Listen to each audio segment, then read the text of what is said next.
It's time for this week's episode of Brandon Sports Talk, featuring in-depth interviews from those who are trending in the world of athletics. And now, here's the host of Brandon Sports Talk, Brandon Pate.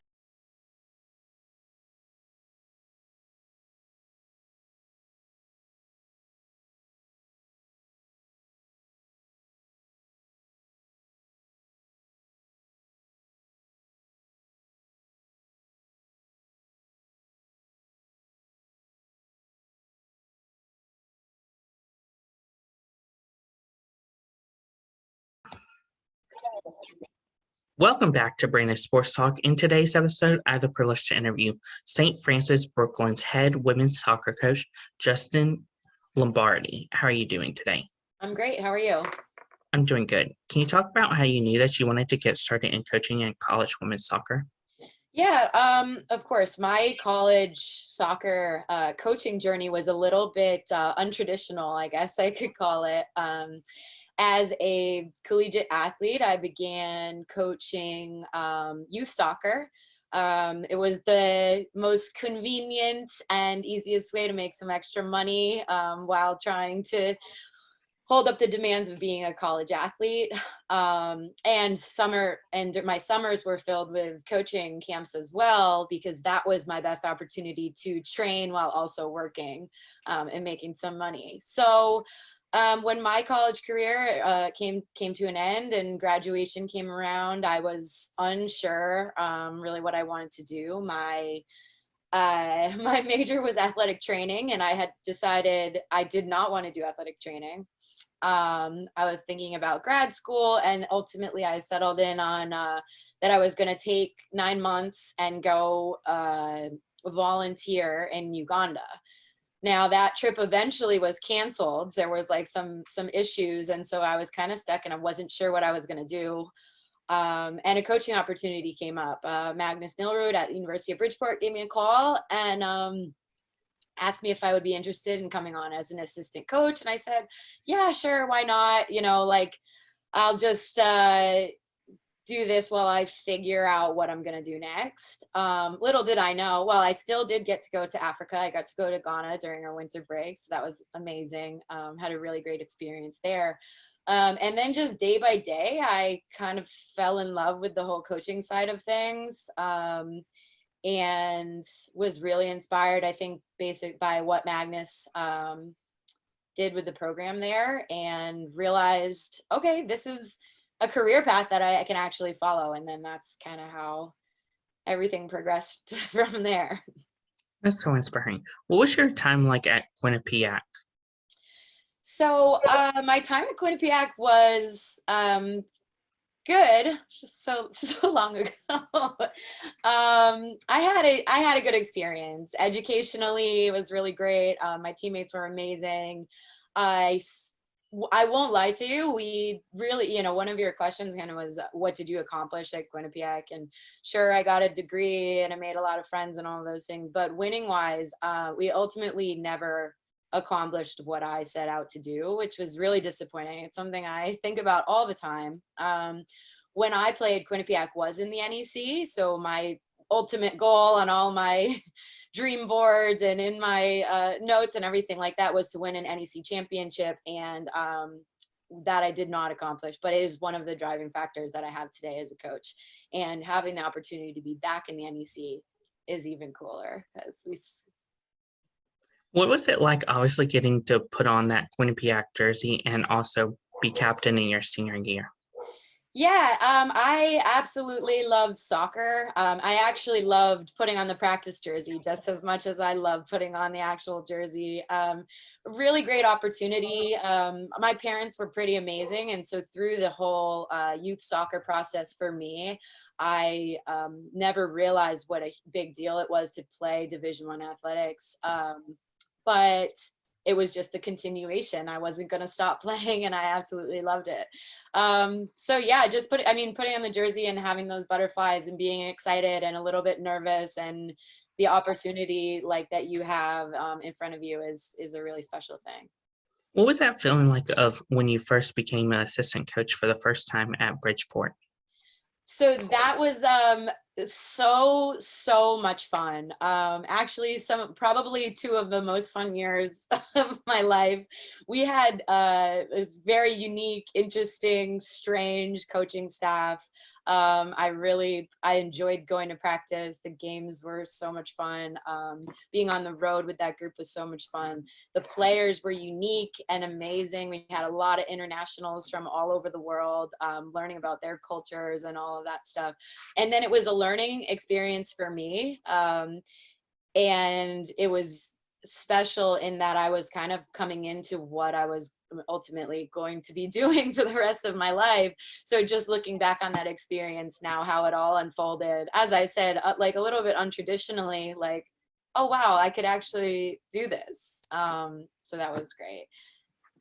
What was that feeling like when you got the call from your alma mater to return to your alma mater to become the assistant coach for your alma mater? So Dave and I have a unique relationship. Dave is and the first assistant at Quinnipiac, Steve Coxon, was my coach since I was 9 years old. Dave Clark took over my club team when I was 15. So between the two of them, I've been playing and coaching with them my entire life.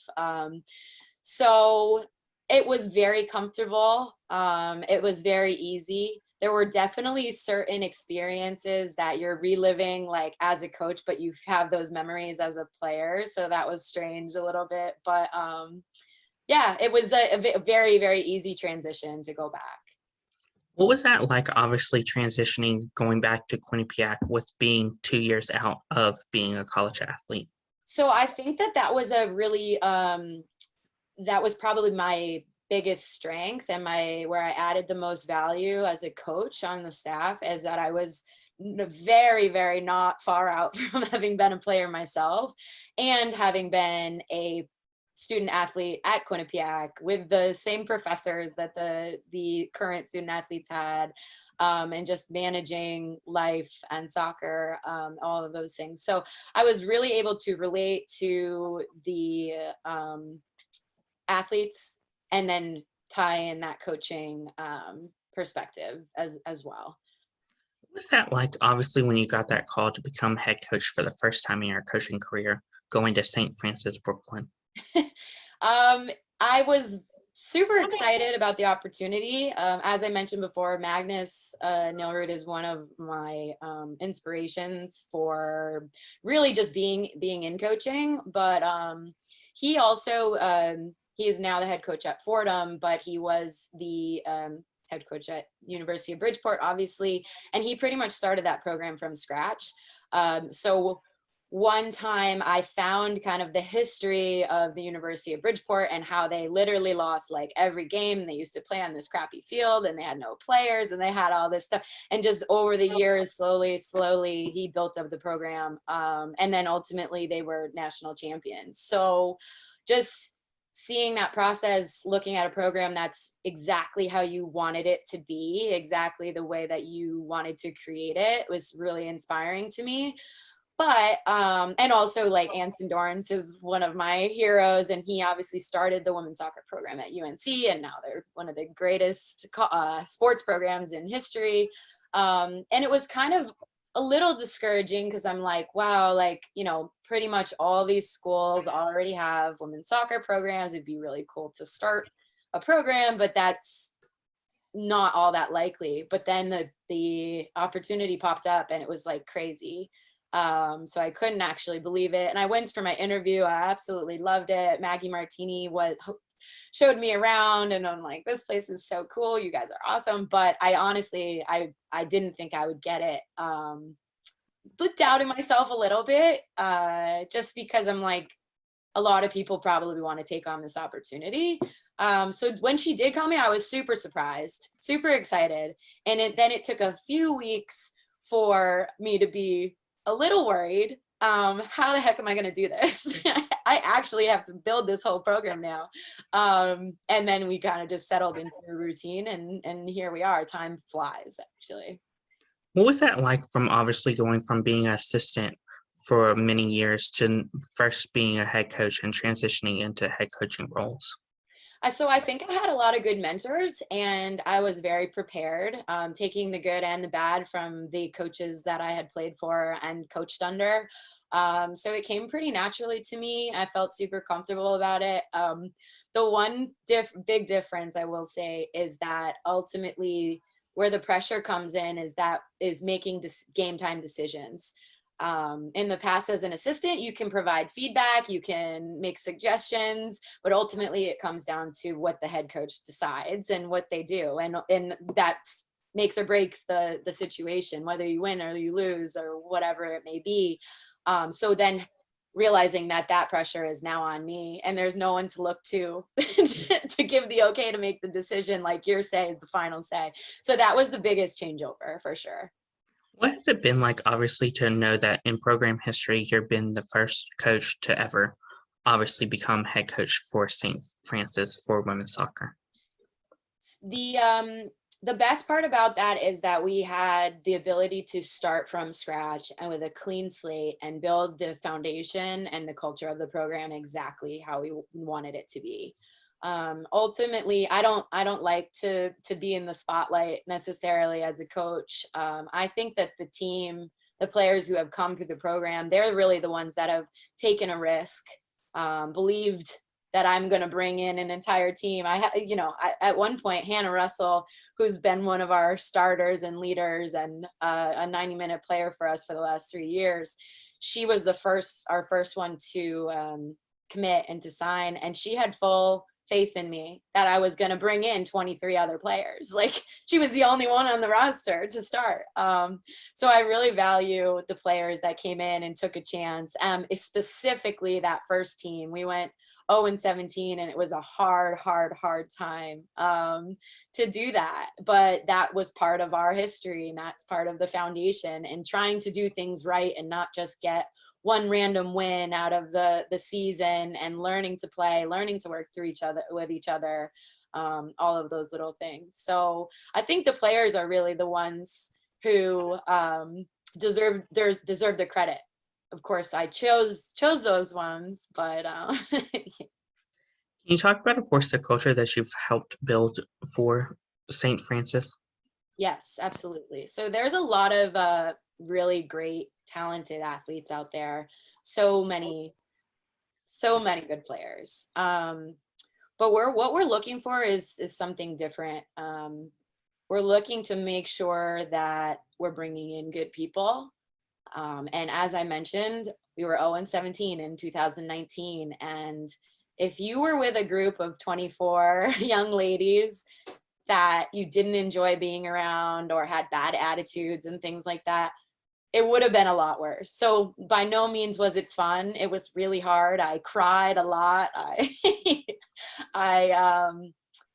But I knew that this was the team was going to do good things, that these girls were going to develop and grow and gain experience and become a really, really great team. So having those people was so important.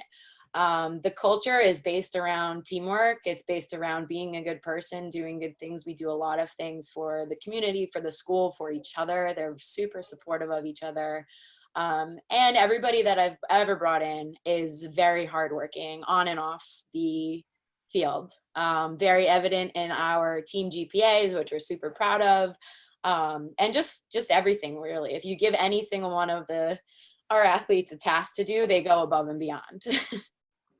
Who are some of the teams that you face each week in your conference? So our conference is going through some changes, as many conferences are, but the teams that we'll play, we have Central, Sacred Heart, FDU, Wagner, Howard. Stonehill's just joined the conference. We have LIU, St. Francis University, not to be confused with us, Merrimack, and I think that I got them all. What is it like, obviously, to play those teams like St. Francis and obviously Sacred Heart? What is it like? So we just take every game one step at a time. Ultimately, our goal is to show up and perform at our best ability, regardless of the opponent, because it really shouldn't matter. You know, every conference game is super important. And we're at a stage right now as a team that what we do is more important than what the opponents are doing. So yeah. What does a typical game day look like for St. Francis Brooklyn? So our typical game day, we depending on the game time, everything is based around eating with us pretty much.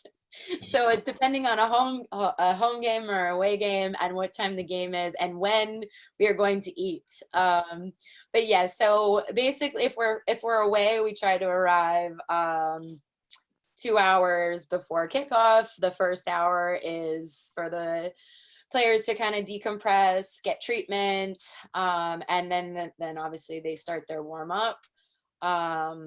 And then when we're at home, we come in earlier and have food at school. We do a little pregame meeting with our assistant coach. I don't talk to the team too much before the game. The assistant coach does the scout on the other team, and they kind of just do what they each need to do to get pumped up, and that's about it. What does it look like for you as the head coach on game day? Oh, that's another big difference from going as an assistant coach to a head coach. As an assistant, you're running around like a lunatic, making sure the opposing team is set up and good to go, that everybody's eaten, that we have our gluten-free athletes have the bread that they need to have, the balls are pumped, all of these things. And as a head coach, you kind of just sit in your office, like very anxious, waiting for the game to start. And that was also one of my jobs, was to warm up the team pregame as an assistant. So then now as a head coach, you kind of just like, does anybody need anything? And it's, the time passes very slow, and I just waiting for kickoff. But yeah. What does the recruitment process look like for those prospective student athletes looking to play college women's soccer? Yeah. So our recruiting has changed over the years for sure. And the very first year it was like we were recruiting as many talented athletes, good people as we possibly could, and versatility was key. So it was like, how many positions can you play? Because we're not sure where these pieces are all going to fit together. So if you can play center back, outside back, center mid, and center forward for us, that really helps me as a coach, because then as I fill in these other pieces, I can move you where it's necessary. Now, as we've become a little bit more established and players are starting to graduate, and we have, next year will actually be our first ever normal graduating class, where we'll lose more than one or two people after the year. But we're looking for, okay, so who's graduating, what positions are opening up, what do we need? We really love the diversity is one of our key components in our culture, and it fits in very nicely with our location. Obviously, Brooklyn is a super diverse place. St. Francis is a super diverse place. Our team, we want to embody that, and not just in like where you're from or your heritage and things like that, but also in playing style. So we like fast players, strong players, tall players, short players, like the whole thing. And then my job as a coach is to bring together all of these players' different talents and see how we can make this work together collectively. So we might be specifically recruiting speed that year, or maybe a very technical player. And again, it depends what positions. Right, currently we have a lot of central midfield players. In 2 years, we'll definitely be looking to recruit many central midfielders, because we're graduating a lot of those players. Of course, as a new head coach, have your styles of recruiting going on the road changed any way? Yeah, my style of recruiting has changed just because I've learned to take advantage of being in New York City. When I was at Quinnipiac, we had a very unique type of student athlete that was looking to come there.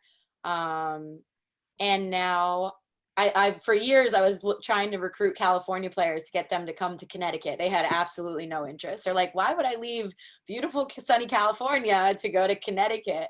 And now when I say New York City, it's a different response from everywhere. So my recruiting range has opened up so much. And if you take a look at our roster, you see there's players from all over the place. So we actually have less players from New York than we do from everywhere else. Yeah, it just gives me a lot of opportunity. And then obviously internationally, and again, New York City is a big draw for internationals, and we have a very international friendly school and a super international office who caters to helping them with their visas and their I-20s and all of those necessary paperwork things too that they need to get done. Of course, what does the official visit look like for prospective student athletes looking to come to St. Francis? So the official visit actually isn't allowed until players are in the, August of their going into their senior year. So sometimes that is relevant in our timeline of recruiting. And sometimes we've actually already recruited and had a verbal commitment from the player at that time. So there's two different scenarios. If the player is already verbally committed in their junior year, we use the official visit for them to come in and meet the team and hang out and just kind of get used to the area, spend some time with the coaching staff and with the players.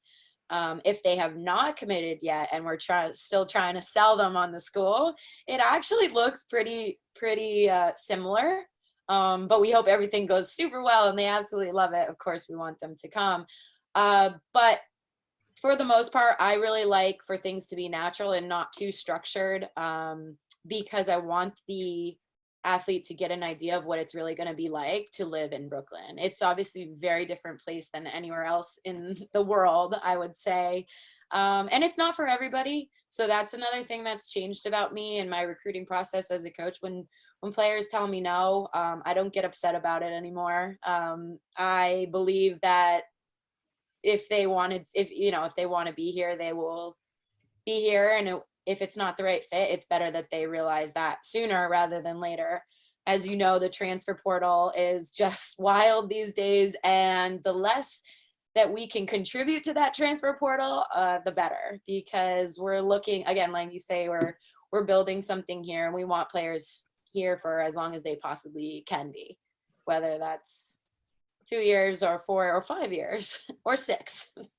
Of course, as head coach, what is it like obviously seeing them fall in love with that dark blue jersey? What is it like? Yeah, it's really important to me. And we also really like to have fun. My college soccer playing experience, like I said, it was absolutely some of my very best friends, like to this day. So building those relationships, building a strong bond with each other and also to the college is really important, but it can't be forced. You have to let them kind of develop that on their own. That goes back to the recruiting process as well. Recruiting players who really love the game of soccer and are going to be really appreciative of this opportunity to continue their playing career in a really great place and get a great education and all of these things. We really try to stay away from those type of players that their parents are the ones that want them to play soccer and want them to go to college to play soccer and get the scholarship and all of those things. It has to come from the player because it really is a lot of work. It's not easy. So they have to love it in order for that to make it worth it. What advice would you give those high school athletes looking to become college soccer players? Oh boy. So for high school athletes, I would say keep your options open and know what you're looking for. So there are a few key areas where you can focus your energy. Do you want a big school or a small school? Because those two experiences are going to be very different. Or maybe a medium school. Location. Are you looking to go somewhere warm and that's your most important thing? So what are you looking for out of the experience? And try not to focus so much on the conference or the division or things like that. Once you have your your core things that you're looking for in a school, then you can start looking into the soccer side of things. It's going to make things a lot easier. Also, high school athletes, you have to put in the work. Don't expect that every college coach is just going to come to a showcase and be running and chasing after you. Please, please, please come to my school. There's a lot of female soccer players out there for us to look at. And actually somewhere that we start in our recruiting process is players that email and say, I'm really looking for a city school. And like, awesome. You know that what you're looking for in your environment, and that environment is city, and we have that. So, okay, now let's move forward with this process. That's a big check mark for us. Yeah. What advice would you give those college soccer players looking to go professionally, whether it's the NWSL or the U.S. women's national route? Yeah. Passion is key. You have to be willing to work. You have to be willing to work through rejection. That is something that's going to be very prevalent, especially at that level. Understanding that a no doesn't mean the end of the path, but it might mean going overseas, finding a team and a high-level team in Sweden and playing with them for a year and developing and showing the NWSL coach that you're capable of playing at that level. There is a few amount of spots in those teams, very few in the women's national team. So as you say, like they're, just because you don't get chosen doesn't mean that you're not a great player, but you've got to be prepared for those situations and show people how bad you want it. What advice would you give future college head coaches looking to get started? This is a fun question for me because actually my one of my assistant coaches, she's new into college soccer and she's been coaching at the youth level for a while, but actually is just transitioning from a career in art, super successful in the art world, and now is moving over to the soccer world, which is like two totally different things. But so we have a lot of conversations. I think networking is key because I have a lot of mentors and just people that I've met through the game. Those people just asking advice or seeing what they're doing with their programs. Those things have been so invaluable to me. So networking is key. And then I think the second most important thing, any advice that I could give is just to be flexible because the times change. And I've noticed that our student athletes that we're bringing in, that we're recruiting, they're different than I was when I was a student athlete, or even players that I've coached before. And you have to be able to, as a coach, your job is to get the best out of your players. It's not to mold them into the box that you want them to fit in. And this generation of players, they won't go in that box. So good luck if that's what you're trying to do. But yeah, just to adapt to what they're looking for and what they need in a coach, and be flexible. That's great advice. Where can my listeners find you at on social media along with the St. Francis Brooklyn program at? Yeah, so you can find our team social media account is SFBKWS at that's our Instagram handle, and